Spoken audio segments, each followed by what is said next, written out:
Hi, I'm Danger Dan Jers, the host and GM of the D&D Real Play podcast, D&D Dark. Join us on Wednesdays for an absurd, over-the-top comedy horror adventure, starring some of history's most infamous monsters. I'm Ben Magnet. I play Mary Frankenstein, our barbarian. I am Daniel Cruz. I am playing Imhotep the Mummy, our cleric. I'm Jordan, and I play Larry Talbot, a lycanthropic warlock.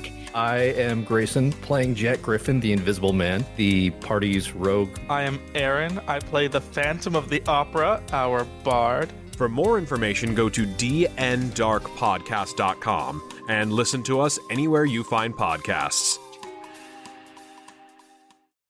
Let's go. Master of all things tabletop. With the Paladins of Podcast. They ruin the games you love by talking rules that suck, how to build kick-ass encounters, destroy worlds, and really get your players invested. So go ahead and throw that fistful of dice at someone. Because we're going on a side quest. How are you doing, Rob? I'm doing well. How are you? Good. I didn't get to play any of my home sessions this last week because I was at GaryCon. That's right. 15. Tell me about it. It was so much fun. I absolutely love it. I've mainly really ran games there, so I haven't just played a bunch of events, but I love it so much. I love playing the same adventure and seeing 3 or 4 different groups go through it in completely different manners. Yes, that's fun. That's fun. I like that. Now, you said that you did most of your time was spent running games, not a lot of time dedicated to playing games. This is something that you do, if I remember correctly, not quite on your free time, right? You work with a specific company to do this, or work with somebody.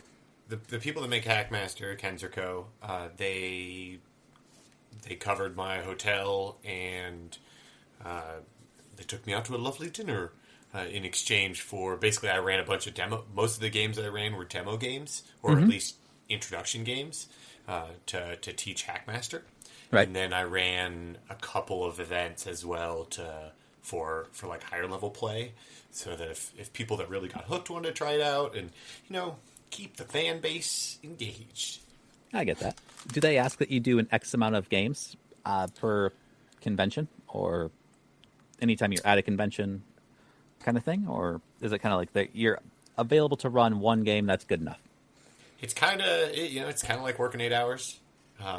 It's or a little bit longer if you're helping out at the booth or doing other things.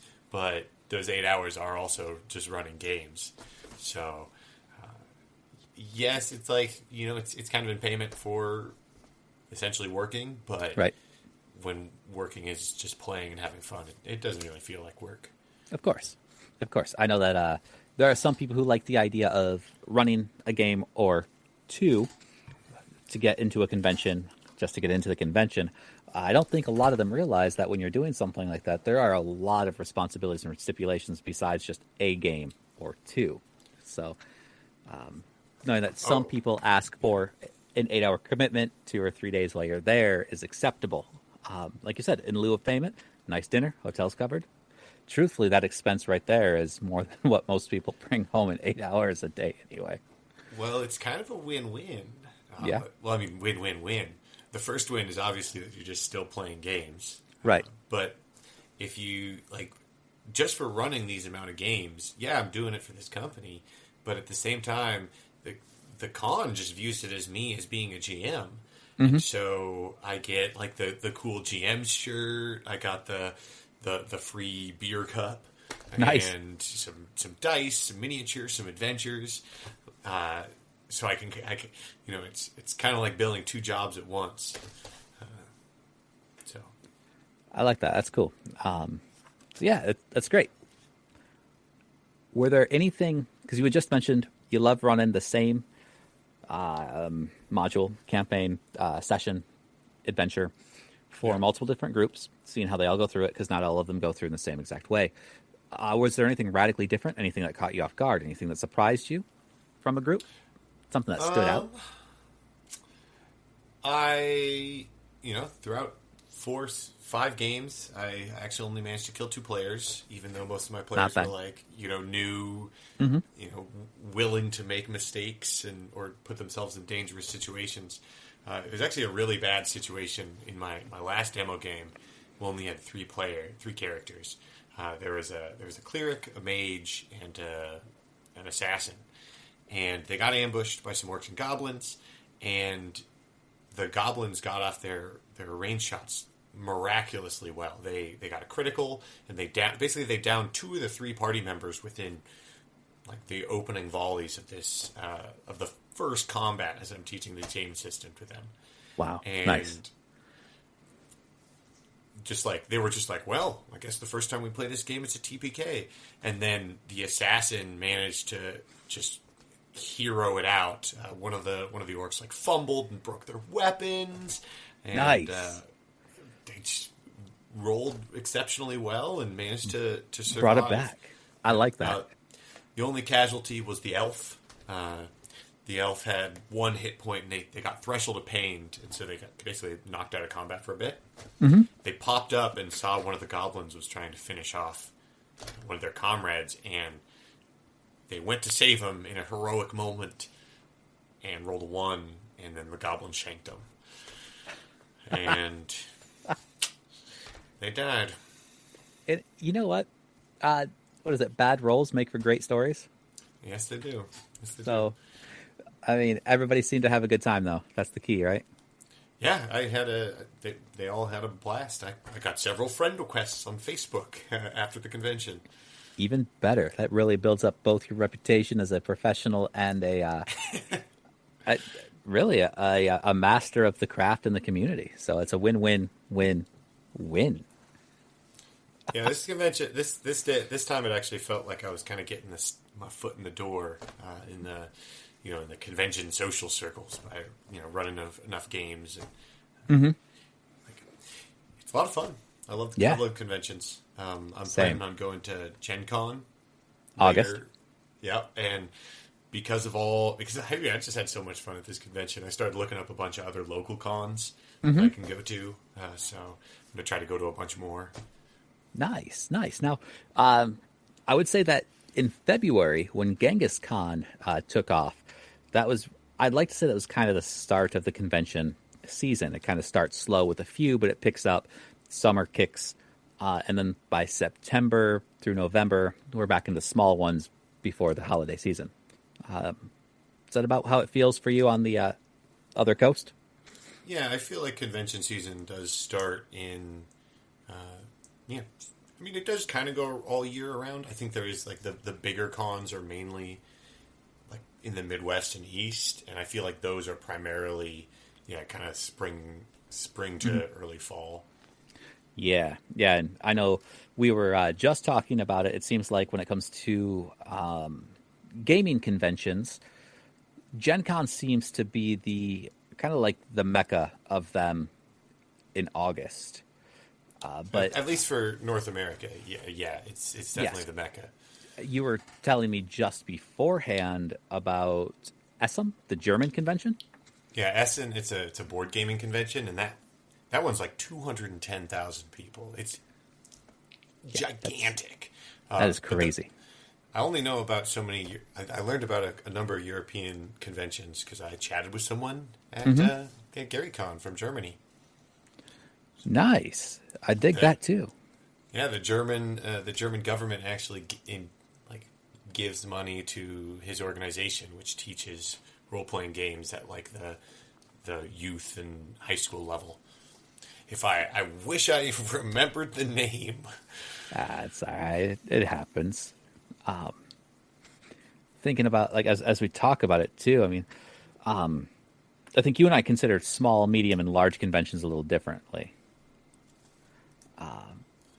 So, Essen, the one that you were told about by your German friend, huge, massive.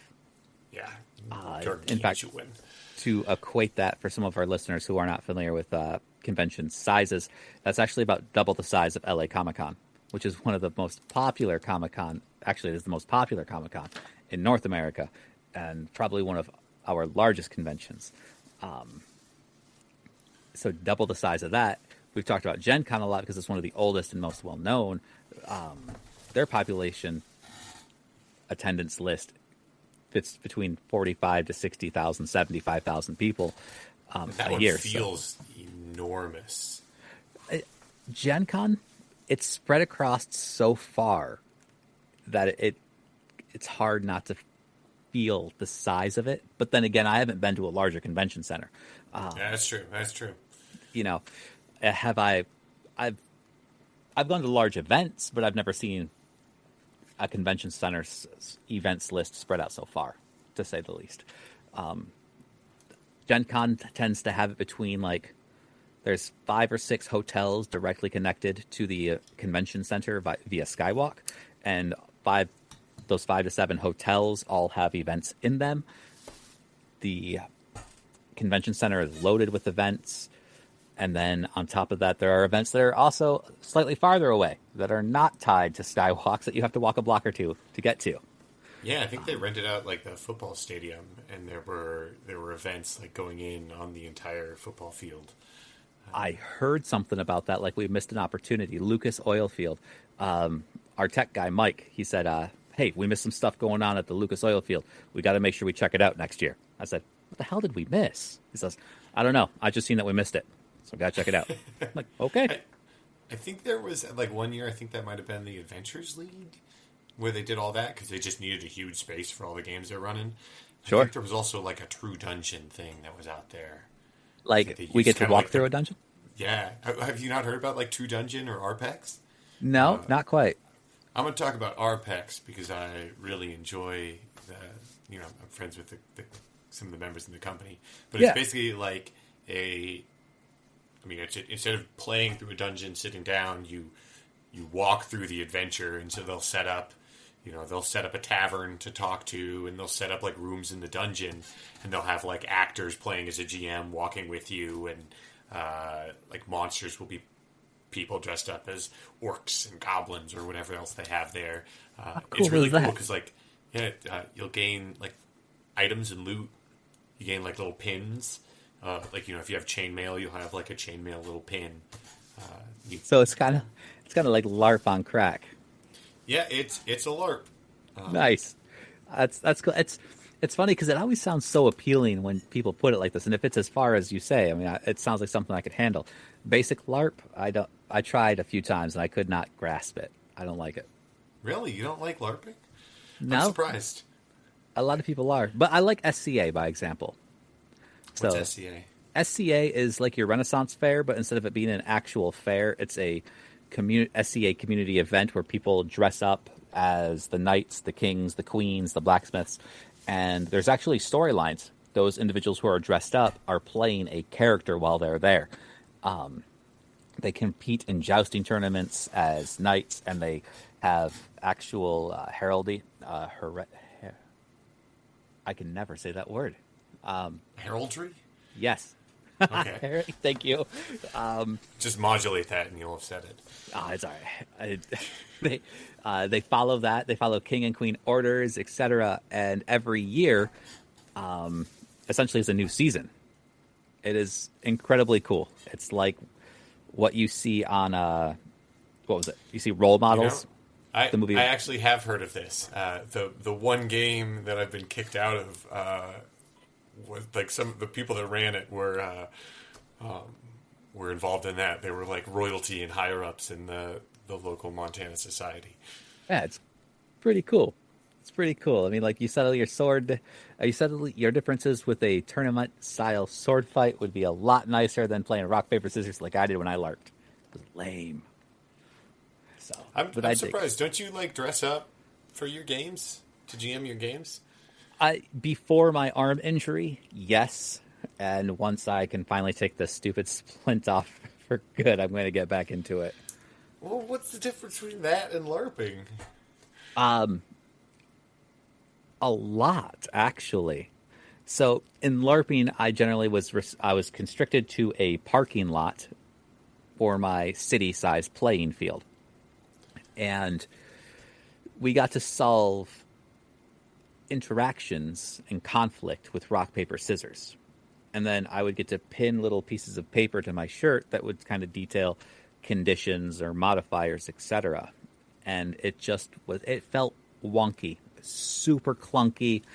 Maybe it was the individuals who were there at the time, but it did not float my boat. Maybe you just tried the wrong system. I think you might be right. I've tried both vampire and werewolf. All right. Okay. Yeah. I mean, I'm not a huge LARPer, so I don't know any. I don't know many LARP I should systems. totally turn it around. Like, gee, Eli, that surprises me. You seem to be the kind of guy who would do that. Yeah. It's all I've right. thought about it. At times, the idea suits your fancy, but I actually think I would have more fun sitting in costume at the table than walking around trying to half play a character. I think that's where it might come into. I feel like I'm half playing a character because I'm not fully immersed in that. I'm pushing it as far as I can, which is fine, but I don't. It doesn't jive with my general flavor. So, dig it though. I should look up some Renaissance fairs. Those sound like fun to go to. I'm vegetarian, but I have this absolute like love of like mutton and like seeing like if I were to break my vegetarianism for some reason, it's the idea of eating mutton off of like a bone. I haven't done it yet, but I'm Like- just I don't remember we talked about you being vegetarian. It's cool. I am not. And walking through a Renaissance fair with a huge-ass turkey leg is cool, but I get tired of turkey. That's like all they sell. It's ridiculous. What I found when it comes to things like Renaissance fairs is that they really feel like just large vendor halls. Everybody's trying to sell stuff, and if you're not there to buy stuff, you're just there to look at a few things, and some of it's interesting, but most of it's there to buy shit. You can walk around SCA events, people selling stuff, but a whole lot more to watch. I think what I mean Renaissance fairs, that's more what I mean where they've got everyone's in character and they've got court and the battles. Yeah, I'd see what you can find, check them out. Huge advocate. I mean, they're always looking for volunteers, supporters, and people to help spread the word. So I got a few friends in my Twisted Justice group that actually participate in SCA events, primarily as Vikings.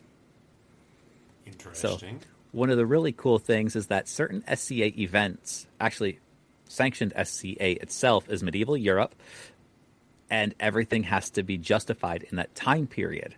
So, for example, you could not just be a random dude from 30 years later if you do not fit the time period. Like, they won't allow it. So, I think that's fun. So I guess my elven wizard outfit's not going to work. All you have to do is just justify that you are some European white dude who knows how to craft Very it. inbred. That's what happened to my ears. Very inbred. That's funny. That's funny. Now, to catch up a little bit for the individuals who were happy to listen last week, we said that we would talk a little bit about mini painting. I'd like to do that because I sprung on a painting kit that I can't really use as well as I want to because I've got one hand. And you bought like a bunch of paints from Army Painter paints, right? Yes. So I sprung for the Army Painter Mega Paint set that came with the bundle of speed paints and one of the other paint selections. I can actually bring it up here in a second, but it will take me just a second to do so. So well, yeah, I know instead what of you're doing talking that, about. Yeah. But I do hate to spring it to you, but I'm going to recommend that you pick up some other stuff. Absolutely. I would say I would recommend picking up a primer of some kind. So I do like have a few of those. Yeah, so just if you have a primer to base coat and spray on it, it can be so helpful for Yep. like you can batch prime a bunch of stuff and then it makes it super easy. You can also like manipulate, like if you're looking for like a very bright color, if you prime with white, then you can, like if you're doing yellows or greens, any color that's going to be really light, if you start with white and then go over it, makes it pop. Nice. See, the primer I got is a kind of like a light gray. So I went for something that was that's going to be kind good. of middle of the roadish, because I asked when I went down before I actually made the purchase. I was talking to a gentleman named Q at the more popular writers hobby shop in my large metro of Grand Rapids. Been doing this for, I don't know, 40 plus years, and miniature painting. He told me all about it, and he was talking to me about a more realism effect where people will prime their miniatures different colors based on what they want it, what color they need to pop, etc., and then add a kind of like a color shift style of paint job, so they have lighting effect on it as well, like top-down lighting. Yeah. It sounds super cool. I've seen how it looks, and it's badass. But, bro, I'm barely above the stage of spray painting a box right now.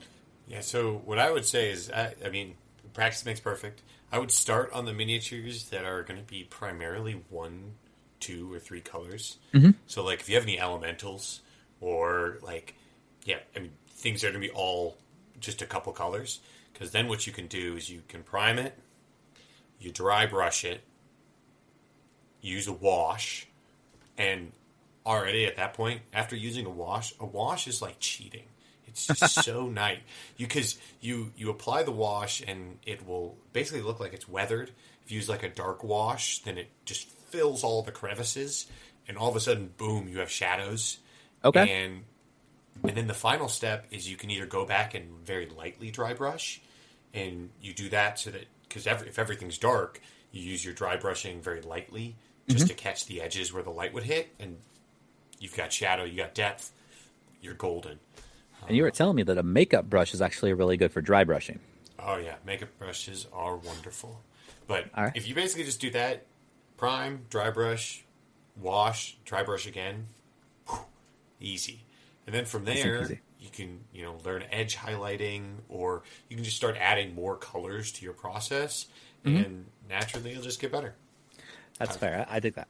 I've painted busts. I've used mini paints and I've painted busts, but although those are larger, I've airbrushed like a Michelangelo bust, Deadpool, Batman, etc. Oh, you can use your airbrush to do a bunch of dry brushing. Bada bing, bada boom. I don't even know where to start with that. I've been airbrushing boxes right now because I don't want to use my spray paint. YouTube. That's it. I'm gonna have to find out how to do the YouTube thing. Anybody suggest? I've used someone different for every single thing, because usually, I'll have something in mind, so I'll look up how to paint this, and then they'll use a different technique, and I'm like, no, I have to learn this technique. Fair. Fair. Yeah. Hey, that's worth it. I mean, it's something I wanted to get into for a while, and now that I've been starting to build my mini collection, they generally come painted. Unpainted, and some are primed, others are not. So I figure I'll water down my primer a little bit so it shoots through my air gun, and then I will airbrush the primer, go back through with the brush and the details, and slowly figure it out. Like, there are certain techniques that I want to absolutely learn. Always thin your paints. Always. Even model paints, like the Army Painter? Yes, always. Okay. Yeah, it's better to do 3 thin coats than glop it on. It'll just sit better on the miniature. Okay, that's something I did not know, even when it came to like the acrylic style paints. One thing I've used is like Tester's model paints, which is an enamel, and I could never really get it to work like paint. I found out I've been doing it wrong, so I've got a bunch of little square bottles in my drawer of paints that I want to use. I needed to thin them with a lacquer to get them to work like paint. So that is a good key. If you guys have ever seen enamel or are curious about it, they have to be thinned to work it. So yeah, all good things. I will give general updates a little bit on the progress as we continue. So one of those kind of exciting things. I was hoping for a little bit more, but I don't think we're in the mental space for a deeper painting conversation. But I have found one technique I like. Go for it. Yeah, what is it? If you got a batch of like bad guys, or even most of your NPCs, for example, spray paint them a basic color, and then just do like flecks of blood, like red, to denote all of your bad guys. Have your main party members be kind of full color, and it gives a really neat effect. It's still custom. It looks good. You can tell what's going on. There you go. So I dig that. Even just a quick dry brush over a flat coat works if you need to get something down. Yeah, I'd like trying, especially when I've got a bunch of miniatures that are the same. I like trying to add something to the base to denote, like, oh yeah, all my yellow orcs. Yep. Especially if you have a bunch of the same sculpts, like what happens when you back Reaper Kickstarters and then you have a million skeletons. Yes, that's just it. We talked about the Epic Encounters by SFG. I've been getting a lot of those because they're like great deal for the amount of minis you get. Oh, right. Those are the, like, encounter in a box sort of thing. Yeah, that's exactly it. They come unpainted, great quality minis, but still, gotta paint them if you want them to look right. So, it's a good time. It's a good time. Other thing I wanted to ask about was an idea that I have had. I've got an idea on how I want to use it, where I want to use it, and that's when you are running your game. You're generally describing to the players what is interacting with them in a way that they can interact with it. So describe to them what they see, what happens around them, giving them the chance to respond. How do you feel about the idea of going from a different perspective, like from that of an NPC? So you describe what the NPC is seeing. So, like, if a monster is ambushing the party, you describe from the monster's perspective? Or you meaning, like, Schlepp, the torchbearer who's hanging out with the party, and you're describing it from his perspective? If narratively that second option could work, how would you feel about that? But primarily, the first example. Like, if they're going to be ambushed, the ambush is going to happen either way, so you can narratively roll from that perspective. I gave you the idea before recording. Like, a white tiger stalks around the party, and you know, you're describing to the party what the party themselves are doing. Like, as you sit at the campfire, trees just kind of pass by the vision of a monster you haven't noticed in the woods. Kind of build up that tension from that third person perspective. I think there's two aspects. One, it's a big if, to say if the party is going to be ambushed here, and if they're always going to be ambushed there, I think it's maybe more doable. Like, if the scene that they're going to hit is a scene they are truly always going to hit, maybe you can prep it, and I think that might be a better situation. But my first hesitation would be, like, me as a GM in a normal situation to describe from a third-party perspective on the fly an ambush that you might not have been preparing for. Or right. I think that's going to be tough. Like, there's an element of difficulty there. But I also feel like there's a chance that you don't give your party enough information.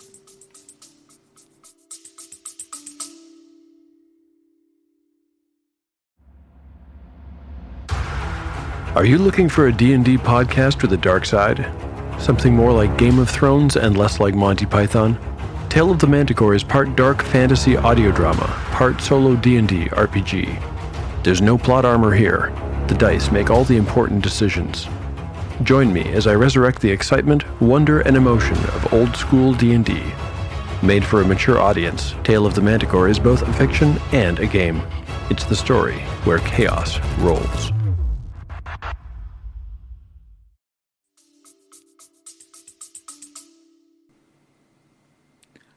I suppose I could see that. Granted, in a surprise round, do they generally have the information necessary? And, I mean, maybe in a surprise round, but if you're already saying that the party doesn't have information, you're still giving them information. Okay, I can see what you're saying there. And I personally want the players to be as informed as, like, I don't want to tell the players something that's a lie or misinformation. Like, or maybe, I mean, misinformation. Like, I want to only give the players what they can actually see and hear, smell, like what their senses are telling them.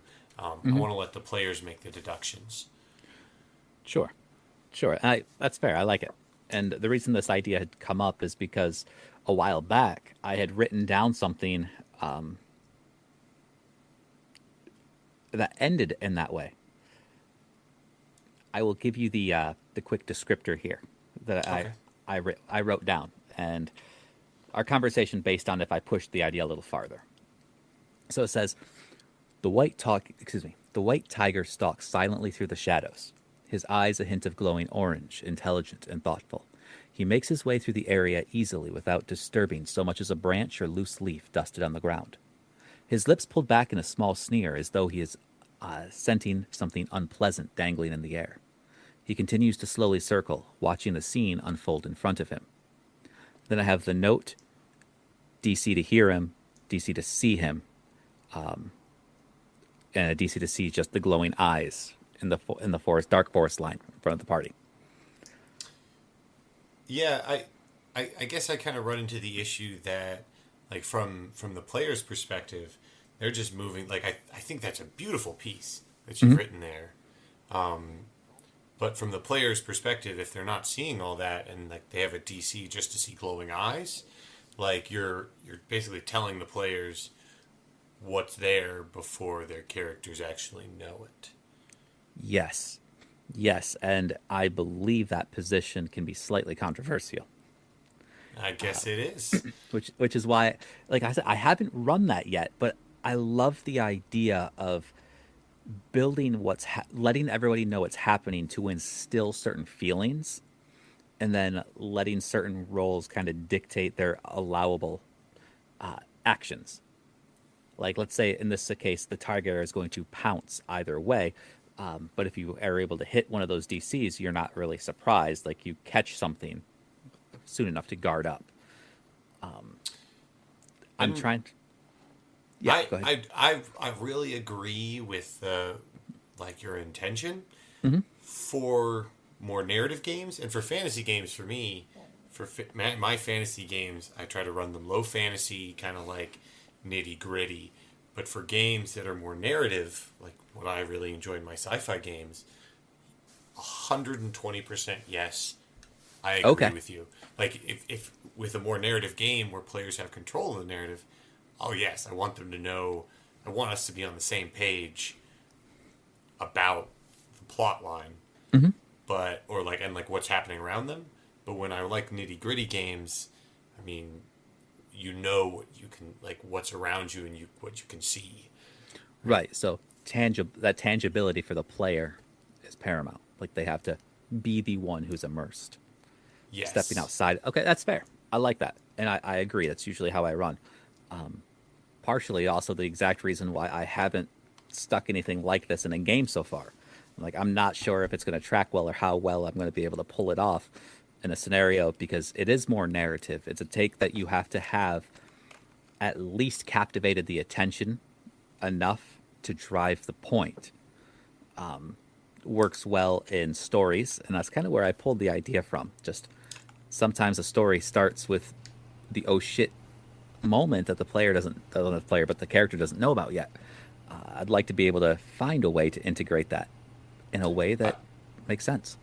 I would worry a slight bit about kind of preaching at the characters or at the players, right? Like, you kind of end up standing there and just reading a story, and I feel like you have to tread a delicate balance of giving too much narration and then the party's really just, playing through a choose-your-own adventure. I mean, yeah, but like I think you risk the danger of them being on your story as opposed to everyone at the table like building a story together. That's fair, and I think that's a really good point.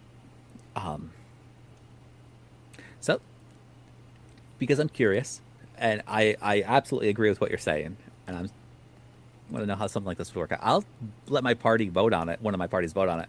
I'll ask them if they'd feel comfortable letting me try something new and out of the box, and then seeing how they like it. We'll get a consensus from at least one group. Now, this is one of the reasons why I really love conventions. Yeah? Is because if you're running events at conventions, you can just do it. You can just test it. That's true. So, like, if I have new mechanisms or monsters or things, I'll just toss them in a convention adventure and see what happens. See if people like it. Run one event one way, run another event a different way. Very true. I like that. They're the perfect guinea pigs because more often, sometimes you don't run into that person ever. Right. A one and done. A one and done. Cannot complain about that. All right. So, yeah, we'll give it a try. Maybe I will step out and decide to run some games at a convention next year. I'll say next year. I got plans this year. Yeah, So. do it. Good deal. Then I'll play in one of your games. Do it at Gen Con. I'm running games at Gen Con, you know. Yeah, I'll hit peer pressure, yeah. I will hit up one of your games this year. And then I'll do it next year. You'll have to hit up one of mine. All right. Pinky promise. Pinky promise, bro. No backing out. I'm writing that down in the book, by the way. The Book of Grudges? Nah, Pinky promised to run a game for Eli. Oh, all right. At Gen Con 24. How are you going to, like, are you going to do it for an ambush situation, or how are you going to do this third, this swap up narratively? How are you going to do it for your party? I think right now the idea of an ambush is easy because we roll our initiatives at the beginning of the session. So I can just roll right into the combat without having to break for initiative. So the ambush makes sense. I can story narratively drop it in there like if it pounces and attacks. I also think it would work at the beginning of a roleplay heavy block. So once the creature's known, be likely an intelligent creature to step out. So are you also going to have the party like pre-roll listening or perception or spot checks? Or No. are you going to pause in your narration, ask for checks? I would pause in those for the checks. So my question is, if you're describing to the players from this third party, like if you're describing this tiger or lion, in the example case, stalking the party before ambushing them, like, why do the spot checks? Because, like, the party doesn't need to spot the eyes stalking around them to know that the tiger is stalking them.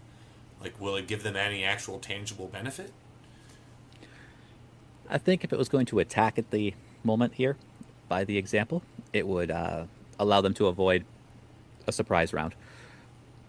Or it would allow to perform the check would allow them to search to see if it actively pursuing at the moment or it has fled.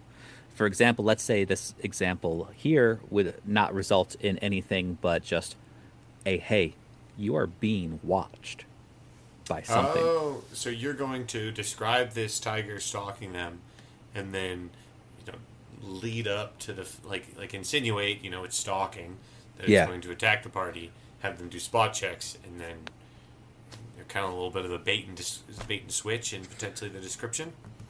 A little bit there potentially, yeah. So with this, it's a baby of an idea. I've got to work it out enough where it can be plausible. And I like the idea of they make checks and they don't see anything. I could even say, instead of making checks, like, and when you guys stand up and notice to investigate, to look around, there's nothing, not even the trace of the presence you had felt. But now that they had the feeling, build that up to a little bit larger of a encounter later by using the same technique. So that kind of tracks. I like that idea a lot better. I still, I guess I object to it in a little bit, just because it does give the party a little bit of information. Like, maybe they didn't know that there was a tiger out there, but now that they've like seen what seen what the creature looks like or and described it, now there is that kind of threat and that looming feeling that there's danger. I like it a lot more. Okay, and that's a good step forward. I like that. Because I think it's I think it's potentially a great way to instill a feeling of danger. Kind of giving them that presence from outside of them, that they are more like prey in this scenario. Yeah, I'll have to kind of work it, see how it goes. But it's... Now, one question I have for you. Please. Would you do this situation, like, in a jungle situation, you might know that there's tigers or leopards, kind of just like with your natural, it's a real world monster that's in fantasy settings that is probably in whatever fantasy setting you are in. If you had a monster such as like a lizardman or some random creature that's like fantasy specific that we wouldn't actually know about, would you still do this scene describing that potentially monstrous creature, or would you want because you in a sense you'd be kind of I think that in this case, to answer the question, I like to use existing or highly related to fantasy creatures. And I say highly related to because a lot of big cats will have the same traits. So, like a displacer beast, for example, would still be semi-cat-like in its grace and its movement, etc. Even though it's a completely fantasy made-up animal. Those qualities that are similar would have to be there. The reason I like using the real-world animals is because in a fantasy setting where you don't use these very often, they become fantastical to see on their own.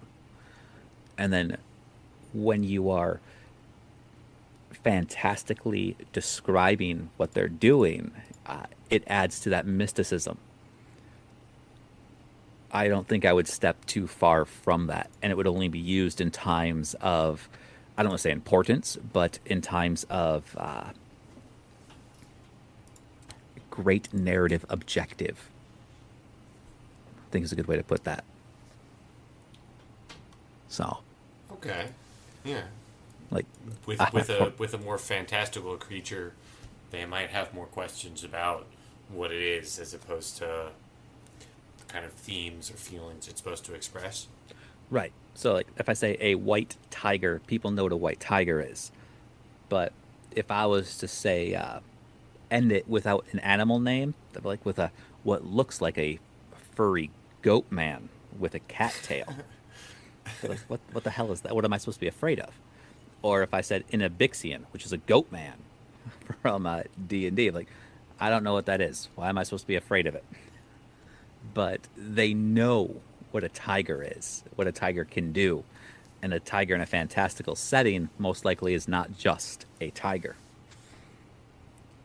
So, like it's I guess that's also the benefit of playing multiple times in the same area or same system or same game world. So your players gain knowledge of.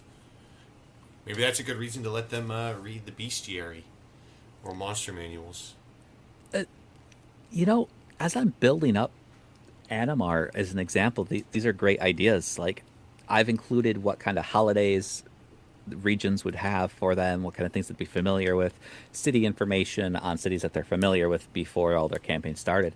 But bestiaries, animals and monsters that would be in the area that they're common to know about is a great thing to add. Yes, it's one thing that I think is kind of lacking in a number of bestiaries or hacklopaedias or monster manuals is just what about this creature does a common folk know?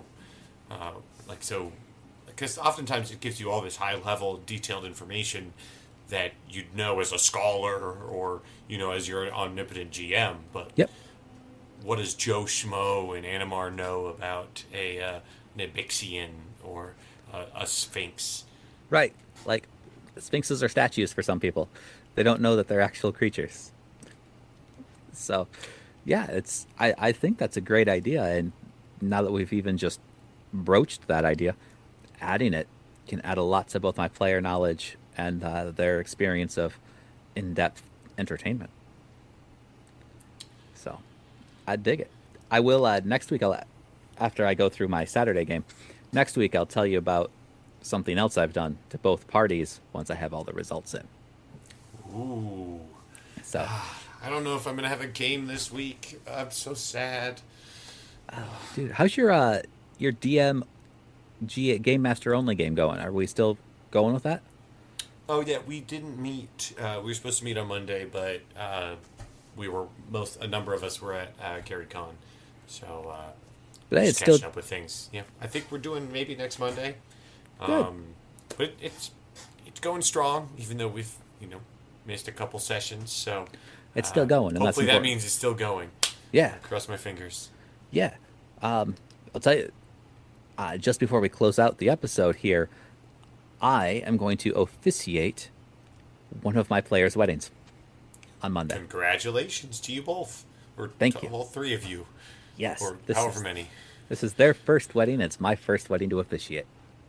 Yeah. Congratulations. Thanks. Are you doing it as in your official capacities as a game master? I have full permission to do so. So, I'm going to write up a ceremony script and everything, send it to them, and hopefully they like it all. So I've known the guy for 25 years or so. That's super exciting. Thank you. I'll let everybody know how that goes briefly in next week's episode. Oh, it's like happening this weekend? Monday. Oh my. I know. Never mind who gets married on Monday. But still. No, I love weddings. That's so exciting. I'm jealous. Yeah, I'm looking I hope forward they to have it. the dance floor so they can get boogie. Yeah. Yeah, maybe. I don't dance. But It's a crying shame. dude, Crying shame. watch any 80s music video full of a bunch of white dudes, they can't dance either. So if I do the same stuff, we all look equally skilled. And they were It doesn't paid matter to do about it. skill. It's about heart.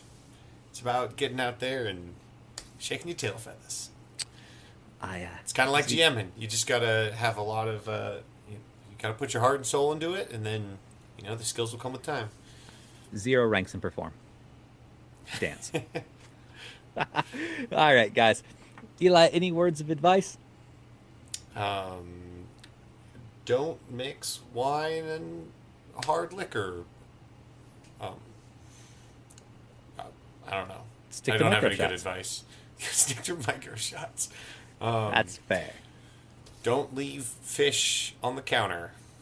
Ew. Yeah, don't do that. Words Well, of wisdom guys. from Eli. We got... Guys, check us out. Like and subscribe. EpicTableGames.com. Okay, new intro. We've changed the name, and we're still using the word paladin. Paladin. I mean, it hasn't been used in the English language in about 200 years, but okay.